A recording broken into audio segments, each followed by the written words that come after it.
Our last panel of the day will address how innovation can help evergreen companies keep growing. Nicole Mouskondis will be our moderator. Nicole is co-CEO of Nicholas & Company. She has more than 25 years of experience in family business, supply chain, food service distribution, hospitality, logistics, and regulatory agencies. Joining Nicole for the panel are Josh England, Ryan Young, and Taylor Woodbury. Josh England is president of CR England, a Salt Lake City-based transportation provider founded in 1920. With 7,000 employees, it's one of the nation's largest trucking companies, and it has been ranked as Utah's 5th largest private employer, important here. Josh has a bachelor's degree in business management from the University of Utah and an MBA from the University of Notre Dame. Ryan Young is the president and CEO of Young Electric Sign Company, also known as Yesco. The company, founded by his great-grandfather, Thomas Young, celebrated its 100th anniversary in 2020. Ryan works closely with his grandfather, father, uncles, and other members of the 4th generation, directing operations and providing leadership for the company's nearly 1,700 employees. Ryan is also a U of U alum with a bachelor's degree in economics and an MBA from the Eccles School.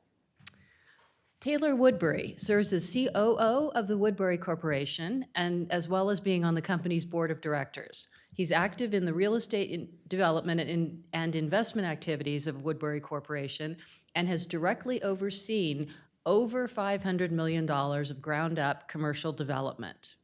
Please welcome this distinguished panel to the stage.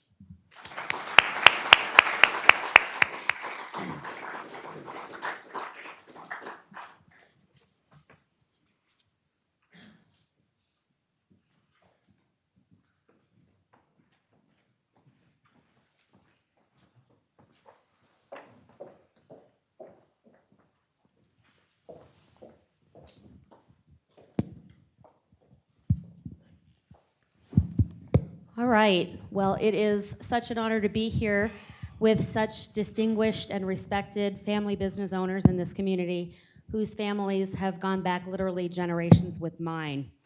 What's remarkable about all of the panelists up here right now is that every single one of them are part of G4, the 4th generation. And that inspires me because as part of the 3rd generation, I'm selfishly excited to listen to you and your insights, thinking about what my kids might be thinking as we try to transition to the 4th generation in our business. So every single one of these companies have built companies to last. And it's amazing to think about the first panel that we had, founders, 1st generation, who got a start at their business as evergreen companies, who were deliberate and intentional enough to begin with the 7 Ps in place. You don't get to the 4th generation without having a founder and continuing generations of people in the family who are committed to the 7 Ps. Now, our founders may not have had the framework in place, but certainly it was intuitive to them to build a company to last. They knew that it was right to do what was right simply because it was right. So they had those 7 Ps in place intuitively, but they didn't necessarily have the official framework. It's fair to say that going into the 4th generation, these gentlemen are carrying on the torch that their founders laid for them. So I'd like to actually read the definition from Evergreen companies of what pragmatic innovation means. This is one of the 7 Ps that we're going to talk about on this panel. Embracing a continuous improvement process built around taking capital-efficient, calculated risks to innovate creatively within constraints, adding value to the organization and the communities in which we serve. So I'd like to start by asking each of you if you could talk briefly about what pragmatic innovation means to you and how it really looks in your organizations and if it's played a role in your success. Go ahead. I think this is one of the real advantages of private companies is the ability to be nimble and not be pressured by external pressures as it relates to innovation. You know, you can jump on opportunities super fast. You can fail fast if it's not the right opportunity. I think you can also be patient, with slower developing opportunities. So, we have 102 years of history. I think of a few examples of innovation that I think illustrate some of those advantages of being private. There was a time, middle of last century, where the main freight lanes that we were hauling freight in, the railroads came in and disrupted those markets, and they could haul freight for cheaper, right? And so what we were able to do is, this was a big threat to our business. And what we did very quickly was adopted we were the first in the country to offer coast-to-coast 72-hour service. This is back before the interstate highway system, so it was very hard to do. A lot of it was on two-lane highways across the country, and accomplish that expedited service in a way that the rails couldn't touch. And then, later we partnered with the rails. That's a big part of our business now. I'd say another episode that comes to mind is in the 90s.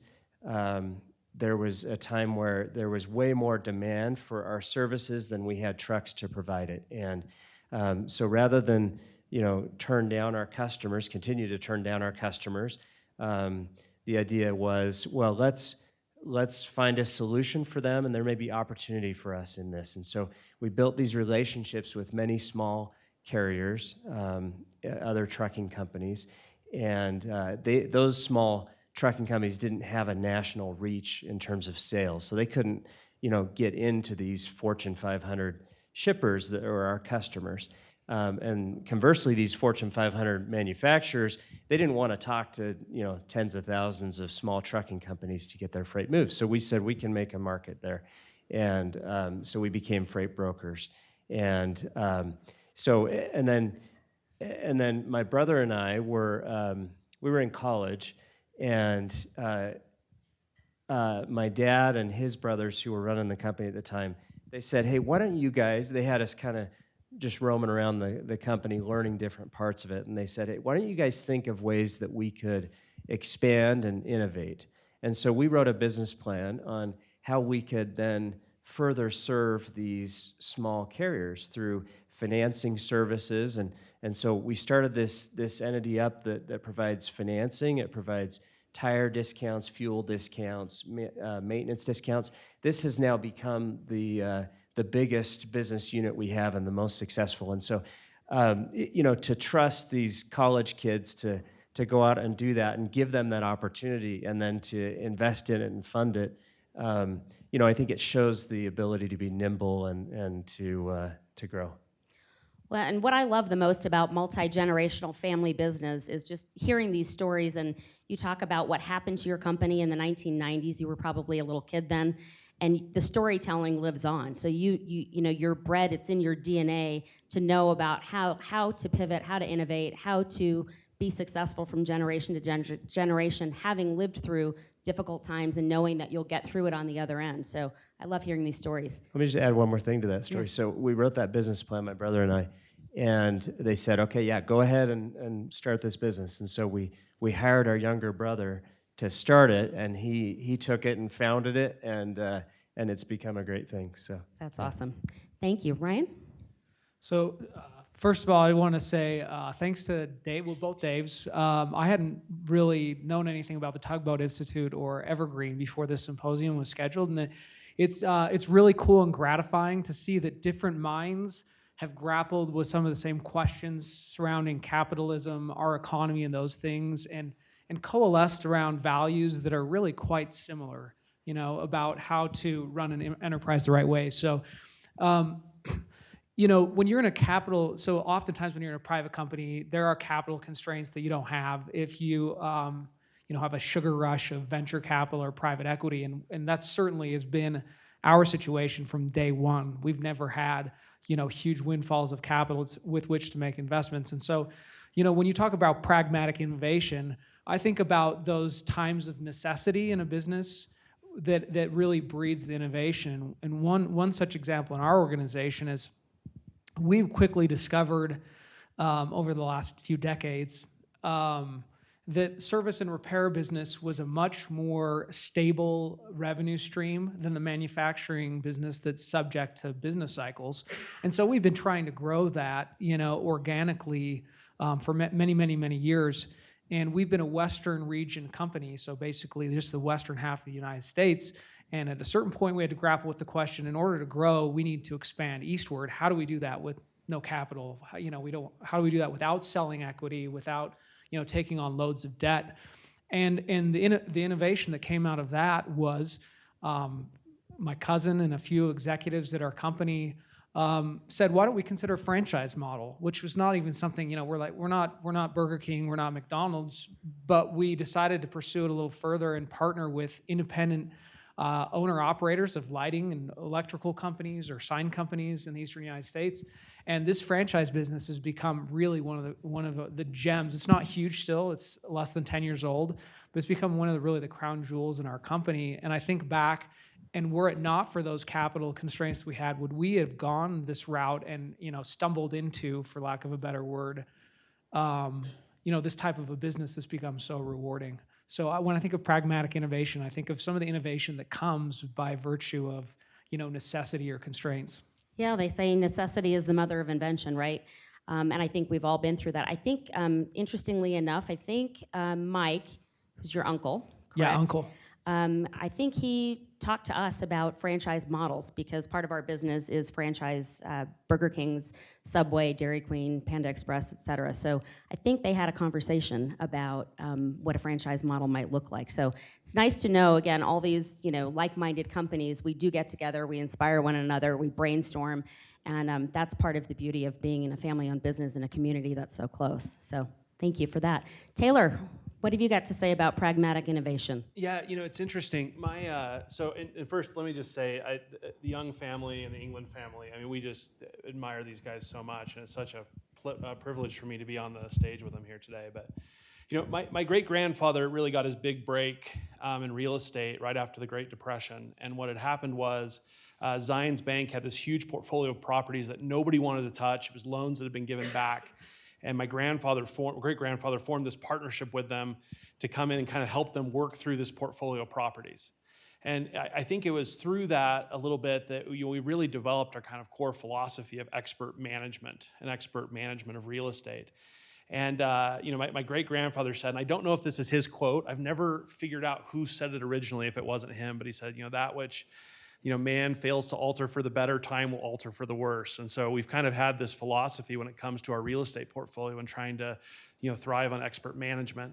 And as we've gone through the generations, what we've found is, for us, keeping with this core philosophy of expert real estate management, you could take that in so many different directions. And where my grandfather was doing a lot of brokerage work and doing some commercial property management, in the second generation, we moved that into retail and became Kmart developers, and we're doing, and managing, retail centers around the country. And then the third generation moved into, office and, other asset classes. And an interesting thing is they tried to move into hospitality and found that, they'd done a number of hotels, but they couldn't find anybody who would manage the hotel the way that was kind of consistent with the way that we approached real estate management, really being focused on costs and being focused on our people and, how properties look. And so it wasn't until, one of my uncles came back from school and decided he wanted to get into actually managing, hospitality, and took the family culture and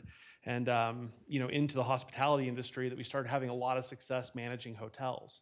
And just in the last 10 years, we've added, I can't remember now, I think over 3,000 apartment units, and we're getting into multifamily management. So, there's so many opportunities to expand horizontally, and vertically in your business when you search for them, if you can kind of take your core philosophies that you've developed over the years into those industries.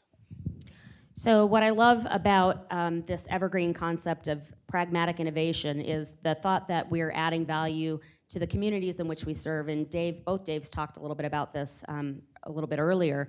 Woodbury is now partnering with the Greek community. My husband is Greek, and we're getting ready to do a huge project to help commemorate and the legacy of the Greek immigrants who came to Salt Lake City. So again, like-minded companies doing good things, not just for their own organization, their own team members, but for the communities in which we serve, which I'm so proud to be a part of.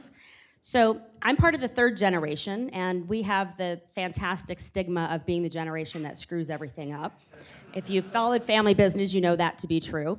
And trust me, going into the business, we heard that every single day, you know, don't screw it up. Probably that wasn't the word that was used, but don't screw it up for the purposes of today.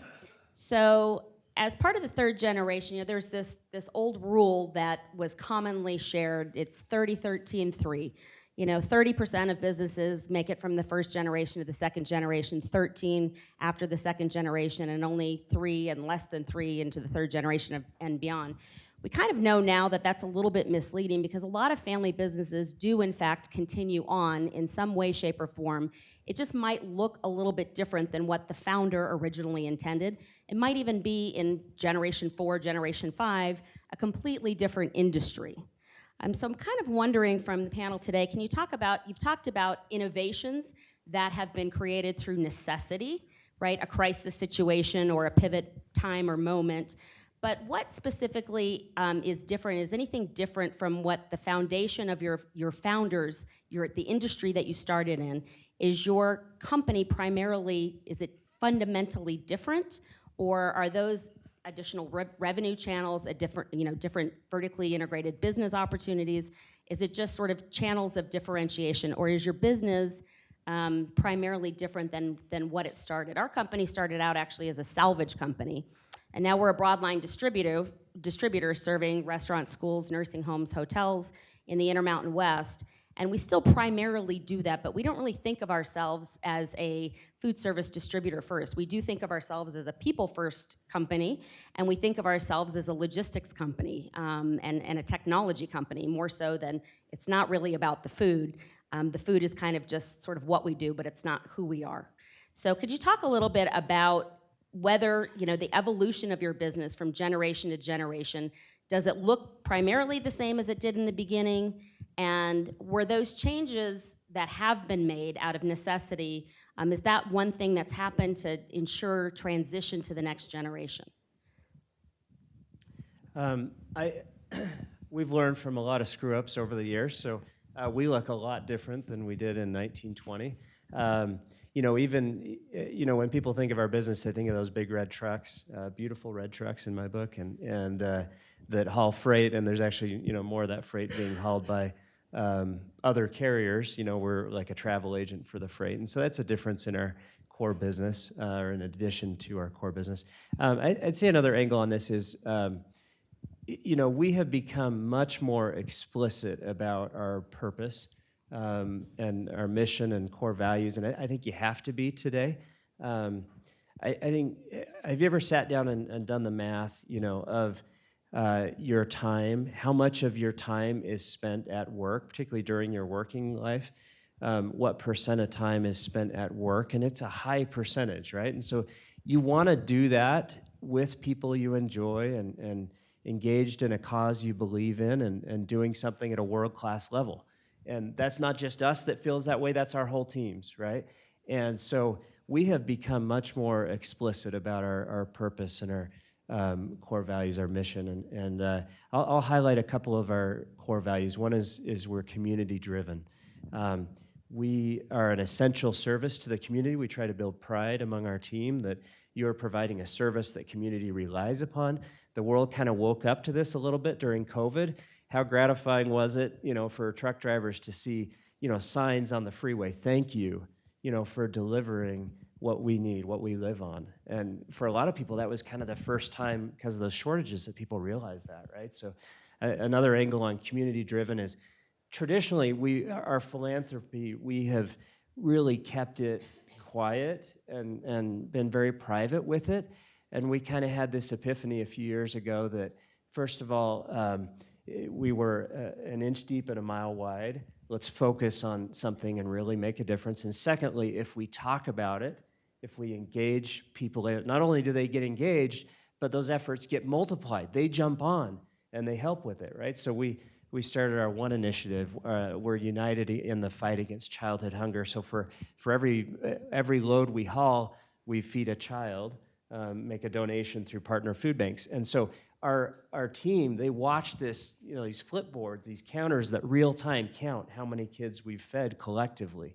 That engages them, right? They also jump on board and it multiplies, because then through these food drives and through their donations, they get on board, and this provides this this adds to the sense of purpose, right? So we're community driven. I'd say another core value that we talk about a lot is we are family, and it's a play on the Sister Sledge song, which we have a lot of fun with. It's also a play on our family ownership. But really what we mean by we are family is that we are a CR England family, not the England family, right? We are a family, CR England family business. And so it's this experiment of, can you help 7,000 people feel engaged, feel connected as a family? And so we do a lot of things to try to accomplish that. And we're seeing this is much different than what we used to do in the ways we try to accomplish that. And it's working, right? It's so exciting to see that work. And I'd say a few of the things we try to do, we try to be very intentional about creating authentic relationships between coworkers. And some of that's even facilitated by a little bit of organization. Everybody gets a daily check-in.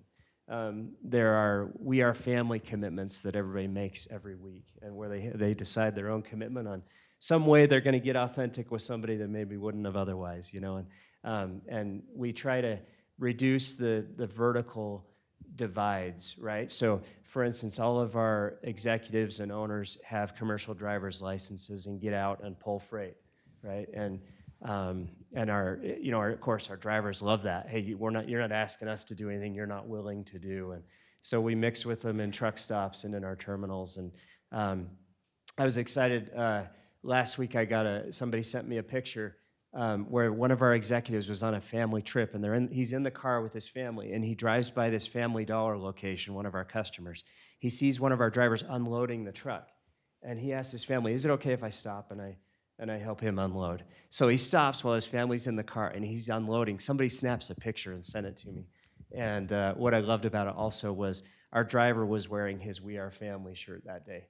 So it was almost like this was staged, but I know it wasn't. So anyway, so we are much more explicit about our mission, our purpose, our core values.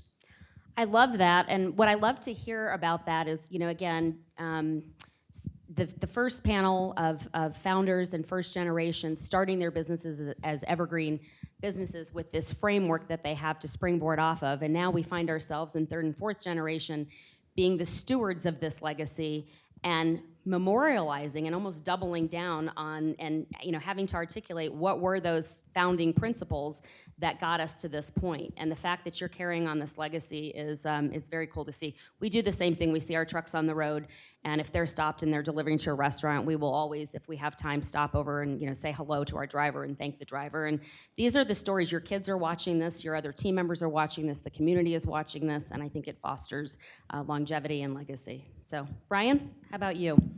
Yeah, well, first of all, it's tough as you grow to grow and maintain that feel of a family business, especially with England. I mean, with 7,000 employees, I mean, it takes a ton of effort, I'm sure, and I know you guys do a great job with that. But when you ask this question about evolution, the first thing that came to my mind is we probably haven't evolved nearly enough.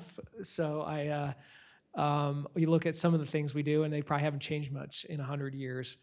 But evolution for us is actually really closely tied with one of our core values, which is the value of stewardship.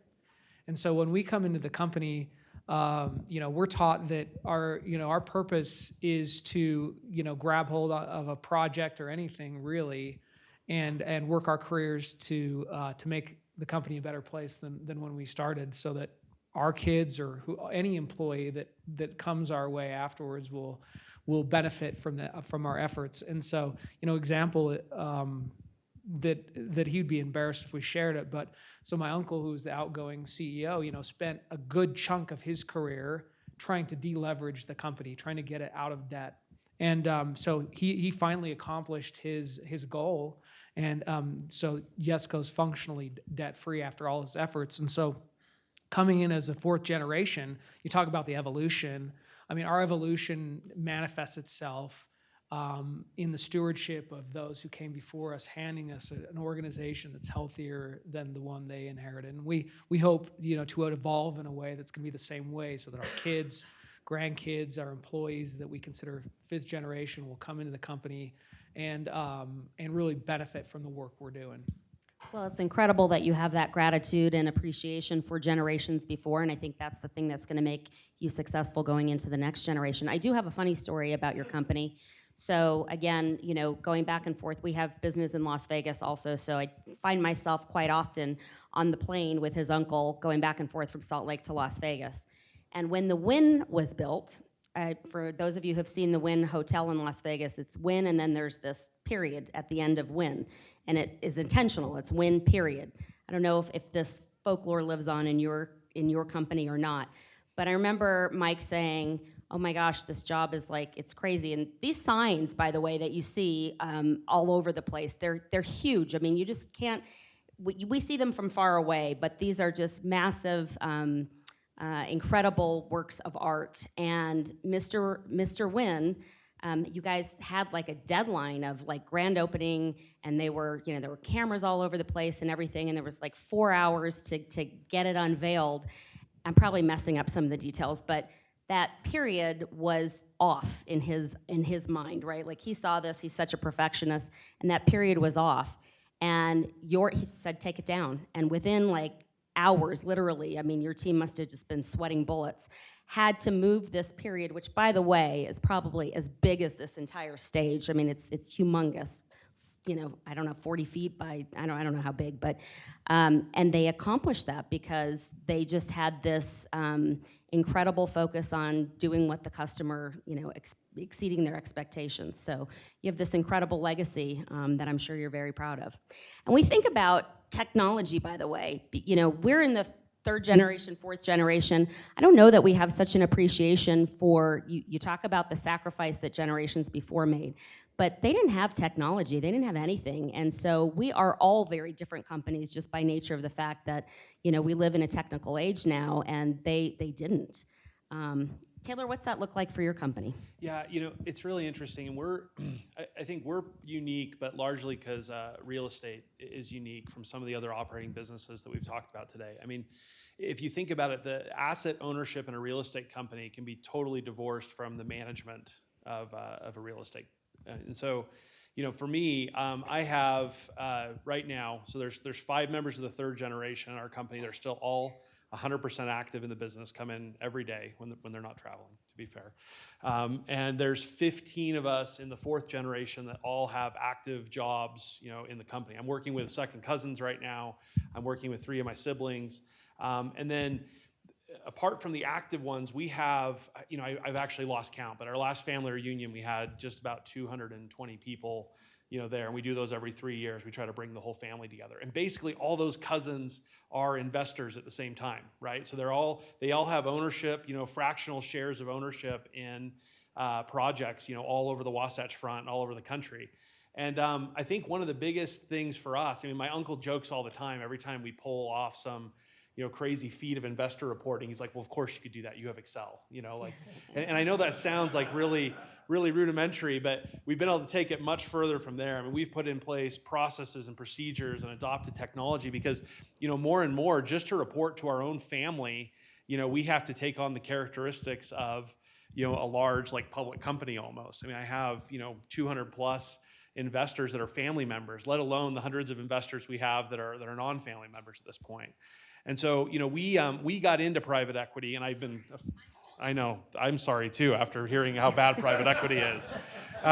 We got into private equity, but I've decided you guys are talking about a different type of private equity than what we do, right? Like, we like private equity because it helps us diversify our risk in real estate assets. And, you know, we want to put our own money in, and we're putting significant amounts of our own capital in all these deals.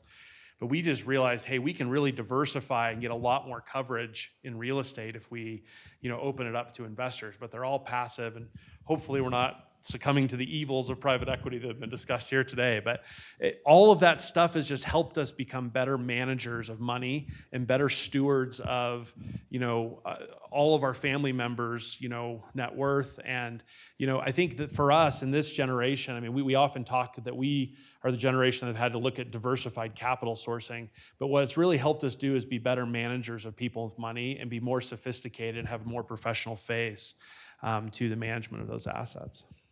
So I think I cut you off. You were going to say something about that period at the end of the Wynn.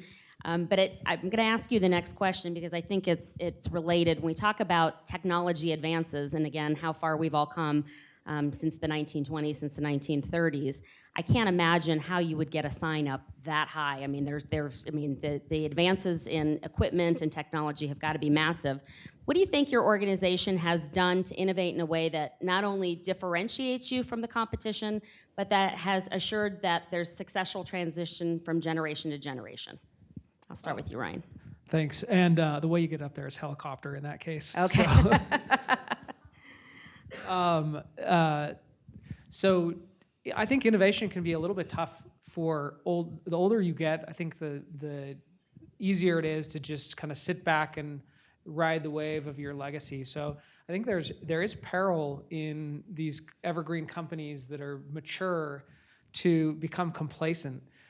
And so as I thought about this question, one of the things I thought about, looking back at the things that some might find innovative that we have done, they all kind of come from the same source, at least in our organization, and that is that just being able to listen to customers, hear what they're asking for, and having the flexibility to be able to change in order to meet their demands. So speaking of Las Vegas, for years and years, we would have these casino customers asking us to, hey, it'd be great if we could change this message. And changeable messages are not anything new. They've been in Times Square, ticker tapes, and for 100 years.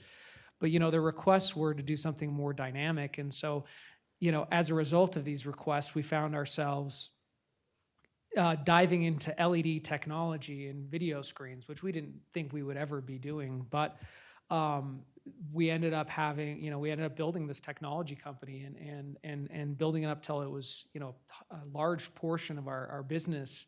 And so I think the takeaway from that is that the complacency can be very dangerous in these mature companies, but their ideas right in front of you. If you take the time to really listen to your customers, to the marketplace, and then you have an organization that's flexible enough to not say no every time, but to look at some of these opportunities as people gifting you with an idea that's going to be your next big thing.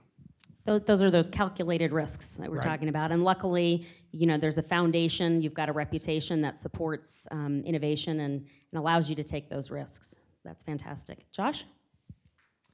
As far as differentiation, one thing we really try to focus on is, I guess another one of our core values is safe and on time every time. That's really the name of the game in our industry. It's what differentiates us from our competitors. On-time service is vital in today's supply chain. But then also being nimble and finding solutions for customers when they need something, even that's out of the ordinary. So we've spec'd all different kinds of equipment, for different customers who had different requirements, temperature needs, and so on. And so safe and on time every time is our key differentiator. So, what I think is interesting is just hearing from these panelists, there's this deliberate focus on culture at every step of the way, and I think that it's no surprise as to why you're still in business and still thriving, and why you're better than your competition. So, Taylor?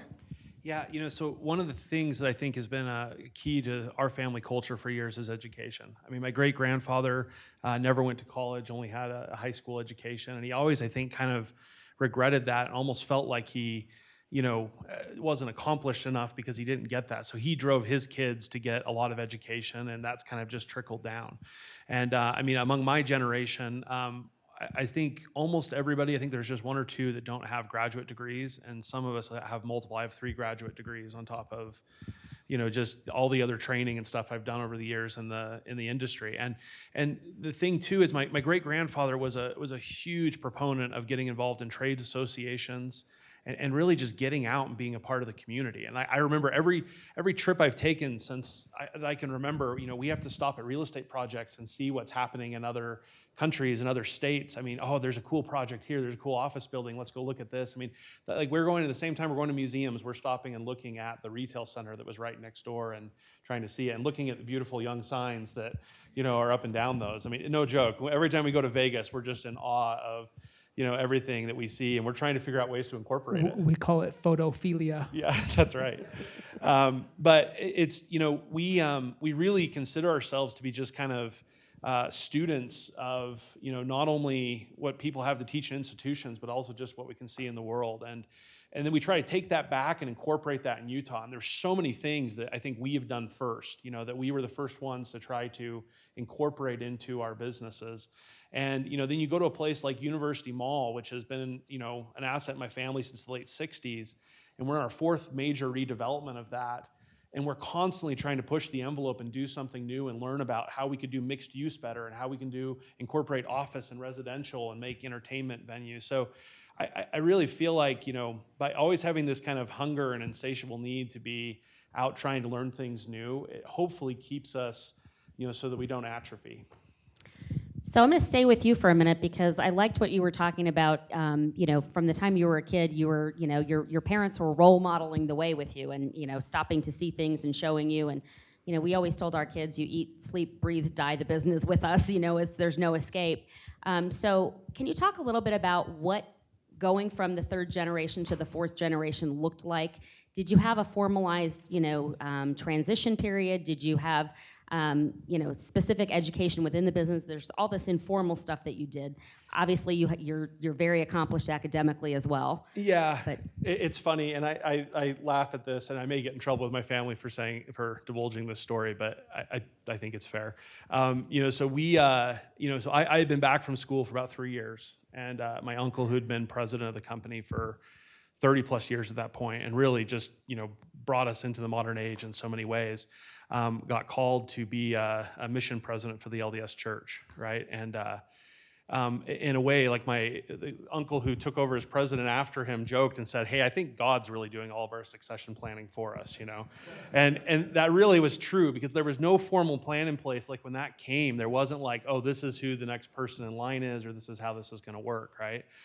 And so it was a little bit of a wake-up call, but what it did is it caused us, so at that point in time, 5 members of the fourth generation got put on the company board, and it really kicked off what ended up being pretty much a 10-year process of coming up with a succession plan. And it's a big organization, lots of different things we have to transition. So and we looked out and we couldn't find anybody like us. So we basically had to create this from scratch, and we had to figure out how to transition the management of the management company. We had to figure out how to transition, some of the, other industries that we're in and companies that we have, how to transition those. And we just, right before the pandemic, kind of knocked off the last big piece. The last thing we haven't solved is, trying to get to the point where, the fourth generation that has smaller balance sheets and the third generation can be guarantors on construction loans. But it caused us, we kind of had this moment where like, oh no, we've really got to figure this out, because people aren't going to live forever, or they might, God might have other plans for them beyond just,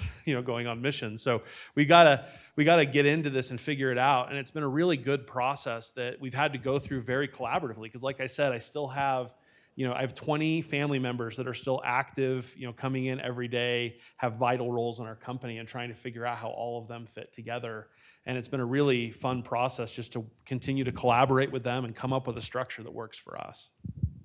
And that you have to think out of the box, right? To include all of those family members, to make sure that they still have a vital role in the organization and that they're adding value. And if I could just say, and that they feel important. And the thing I will say is I really believe that anybody who gets kind of a make work job knows it. Like, it doesn't matter how good you try to craft that. Like, you have to actually have vital roles in places where people can find the fulfillment to be there, for family members and non-family members to keep them, right? And so when you're talking about transition of a company, we've had to be very deliberate in the way that we create roles to make sure that everybody has something that they're going to feel and find meaning in, for the rest of their careers. Because not everybody can be, president or be in an administrative position. And so it's been a challenge, but I really think to a large extent we've accomplished it. And at this point, the fourth generation, day to day is doing, the bulk of the work, but still working closely with the third generation and being guided and directed by them. And that's so in alignment with what Dave Pearson talked about earlier today with that, employees needing to feel fulfilled. And especially family members, right? I think a lot of people think that family members have it differently or maybe better in some cases. And that's not always the case. Yeah, having access to jazz tickets goes a long way, and well, it did until maybe this season. We'll see, I guess. But eventually, you got to find fulfillment in what you're doing at work too. How about you? How did transition work from third generation to your generation? So we had a pretty formal handover actually last summer. So it's still pretty fresh. I'll You're let a you newbie. know. Yeah, I'm a newbie. I'll let you know how it goes. But I will say that for the first 80 years of the company's history, it probably was a lot like a lot of companies in that it was just seat of the pants. And it wasn't until about 25 years ago that we started getting really intentional with company succession and handover and how this looks. And for our company, we have a very large family. So I think I'm among 25 cousins. Some of them, I have a cousin here. Some of them work for the company, and some of them don't. And so part of our transition planning which has been very helpful, is we're set as soon as we're in school and starting to look forward to our careers. We're brought into a day-long seminar and presentation on kind of our company's culture, our ethic, what it is, and maybe more importantly, what it isn't for people, and invited to consider, our reasons for wanting a career there and whether or not they're the right reasons. And so we have lots of family members who have looked at the opportunity and said, "No, that's not for me. I'm going to seek fame and fortune elsewhere," and that's okay. But I think having those values formally somewhere and your ethic and your plan in place so that you can communicate it very, very early on, not only to family members, but your employees know that this is part of the plan as well, and they feel the security that you feel that this is built to last indefinitely. And so, the succession planning, going forward, hopefully looks similar in that we have, interested people that want to, share our values and make a career of it as a steward, like we are right now. Thank you. So Josh, you talked a little bit earlier about how you and your brothers had the opportunity to kind of do a startup within your organization. What exactly, that's innovative, I think. I think that is, and it also gives you ownership in the process because you got to create something, present a business plan, get it funded from your family members. Is that something that you're looking forward to carrying on in the next generation, or how do you see, I guess I'll let you start with, that was how you transitioned into the business, was with this startup within the business, correct? Yeah, I grew up in and around the business. We joke I may have been conceived in a truck. Yeah. So my dad, even while running the business, he kind of would drive part-time. And incidentally, my mom was kind of a pioneer as one of the early female truck drivers, not full-time, but she did it for a while. And she's like all of 5'3", 120 pounds when she's doing this, and not your stereotypical trucker. But anyway, I remember as a small child, I'd go on trips occasionally with my dad trucking. One of them I remember we delivered in San Francisco. I was probably 5 or 6 years old. We deliver in Sacramento area, and we come up to the gate, and there's this big sign. It's just me and him. Big sign that says "No children permitted." And so we get up to the guard gate, and he spots me, and he says, "Hey," and he points to the sign, "No children." So my dad's like, "Well, what am I supposed to do? I'm not going to leave him at the truck stop." So the guy was unrelenting, right? So we turn around, and I can see the wheels turning for my dad, trying to figure out what to do. And finally he says, "Hey, crawl under the mattress in the sleeper." And so I remember doing that delivery while under the mattress in the sleeper. But so that was kind of how life was growing up in and around the business. It was often subject of dinner table conversation. It was certainly every summer I'd be out there while I was in school, doing different jobs. And I got kind of moved around to all different parts of the company so I could learn it from the ground up. My uncle was a key mentor of mine as I continued, into full time, and so got mentored, got given a lot of opportunities, like the example that I shared about the business plan. I'd say one of the things that I so admire about the previous couple generations is being willing to give us space with each generation, not hanging on and managing it, up into older age. I mean, my grandpa turned it over very early. I mean, he's actually almost 103 years old next week. He still goes to work every week, or sorry, every day. But he hasn't been involved in the day-to-day for 40 years. He actually, a story for another time, he started a car leasing business in his 80s where he was the repo man, and they have like 800 cars out on lease. But anyway, so I've heard those stories. yeah. So, being willing to step aside and give space to the next generation to run it. And there are a lot of ways to do this ownership succession. Our model has been every generation. So we pass ownership down the family tree without buyouts. We do it through estate planning, and then we buy out all but one branch of the family every generation. So we consolidate, ownership and decision making. So that happened 10 years ago into my family, and may happen again with me and my brothers here in another 10 or 20 years. So we plan to continue to give people opportunities, shift them around. I'm getting my the fifth generation is in college and starting, the oldest ones, and so we're trying to give them opportunities to see the business from all sides, and just like we were given that opportunity. So I think you're underselling that repossession business a little bit, because that's little known, but one of the creative benefits that they put in place is having this leasing program so that their employees, if they can't get to work, if they don't have transportation, they can actually rent a car, or not rent a car, buy a car, lease a car through the organization and have it payroll deducted. That's still in place, correct? I heard that, I don't know if this is true, but I heard that your grandfather once said, nobody sees me coming because I'm old. What are they going to do? I'm going to go repossess their car, and they won't attack me. These are drivers are all over the country, and so often, if they stop working for us, they've got this car, and sometimes, there will be a car that has to be picked up, and so yeah, he used to go in and repo those cars. Right in the thick of it. But again, I think innovative in that this is how you take care of your employees, how you attract them and how you retain them.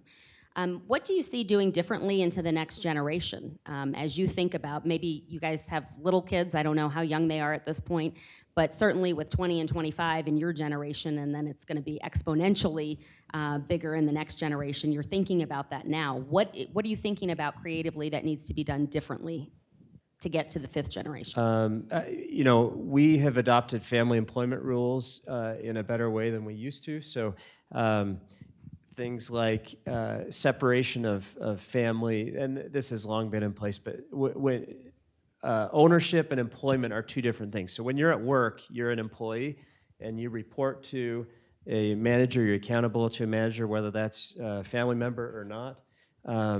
There's a traditional hierarchy, all those things, but family employment rules, like we have rules on education, on working elsewhere, those kinds of things that kind of came in place about 10 years ago. So that'll help a lot going forward. Great. How about you, Ryan?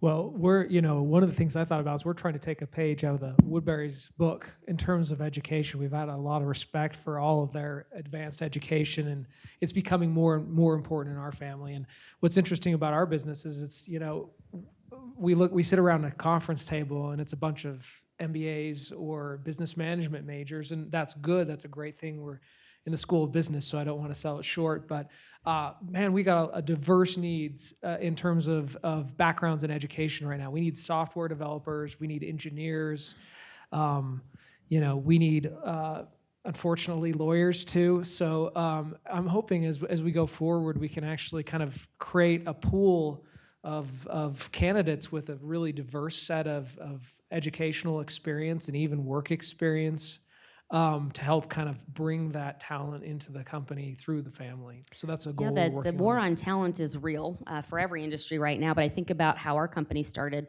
You know, different categories of products. You know, our produce buyers used to actually be out in the fields, and our meat buyers used to be butchers, and our cheese buyers used to be cheesemongers. Right now, you can be a buyer. You should be a buyer in our business, and you don't even have to have touched the product before you have to understand how to work the systems.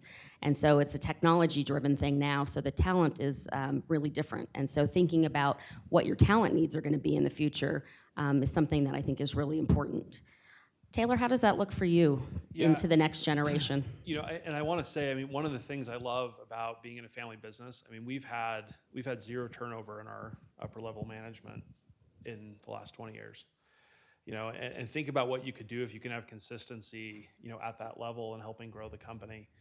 But with our fifth generation specifically, there's a couple of things. We've tried to be a little bit more deliberate with the fifth generation. And what we realized was, my grandfather would take me and all of my cousins on trips. And that was how we got to know each other growing up, as we'd go on a cruise or we'd go do something together. And I really have a great relationship with my first cousins because of all these trips we did growing up. But what we realized was, now that we're taking it out to second cousins and third cousins in the fifth generation, a lot of those kind of logical family reunion type opportunities don't come up as organically. And so starting 2 years ago, we started a summer program where we get all the fifth generation that are 14 and older together. And there's always a fun activity, and then we go into a little bit of education and telling some of the stories like you were talking about from the family business and trying to pass down that culture. We put in place a employment plan, for the fifth generation. And then one of the things that we all wish we had when we were coming into the business that we've now done for the fifth generation is we've spelled out every starting position that's available in the company, the education required for it and experience, and then also what the career trajectory might look like for those fifth generation members. And we did that before they got to college so that they could be hopefully planning. It sounds like a lot like the Family Institute that was mentioned. So we're trying to be a lot more deliberate about helping them understand the opportunities. I love that, and I knew I would learn a lot from you about what to do, hopefully right, going into the next generation with my kids. So it's been a pleasure to be up here with all of you, and I thank you for your time.